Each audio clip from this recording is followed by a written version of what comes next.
ठीक है, मतलब किसी भी वजह से आपने नशा कर लिया, ठीक है।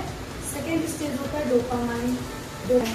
करने के बाद आपको आप होश में नहीं रहते या फिर आप होश में रहते हो, आप वही महसूस करते हो जो आप महसूस करना रहेगी, वही सबसे बड़ी हमारी मिस्टेक होती है। नेक्स्ट इज जब लंबे टाइम तक नशा करते हो या आप कह सकते हो कि आप मिसयूज के पैटर्न में पहुंच जाते हो, ठीक है, तो वहाँ क्या होता है, आपका ब्रेन स्टांस जो है, नशा जो है, माफ करने का मतलब अंडरलाइन कर दिया या बताना शुरू कर दिया कि वो आपके जिंदा रहने के लिए, सर्वाइव करने के लिए बहुत ज्यादा जरूरी होती है, है ना।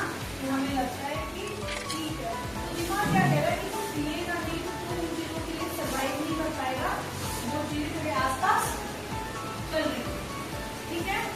जैसे ही आपका नशा वापस से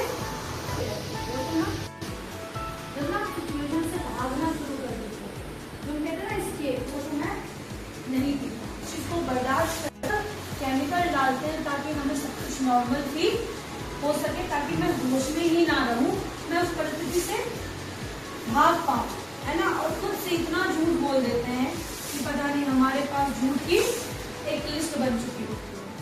मैं घर वालों के लिए पी रहा हूँ, मैं माँ बाप के लिए पी रहा हूँ, मैं दीदी के लिए पी रहा हूँ, मैं बच्चों ने तकलीफ दे दी इसलिए पी रहा हूँ, मेरी वाइफ ने मेरे साथ ऐसा कर दिया मैं इसलिए पी रहा हूँ। ये सब हमारे लिया गया, तो वो कभी चाहेगा कि हम इस परिस्थिति में बैठे और जिम्मेदारी के नाम पे जीरो निभा रहे पी ले। तो मान लो आप में से यहाँ बहुत सारे लोग है ना बैठे हुए हैं, जब आप बाहर दी तो नशा कभी भी ये कह के नहीं होता कि आप नशा कर लो, है ना।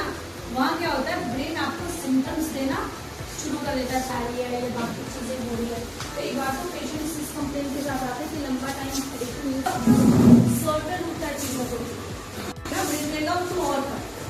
अगर आप सो रहे हो, चीजों को प्रोक्रेस्टिनेट कर रहे हो, ब्रेन करेगा और रेस्ट करो, है ना।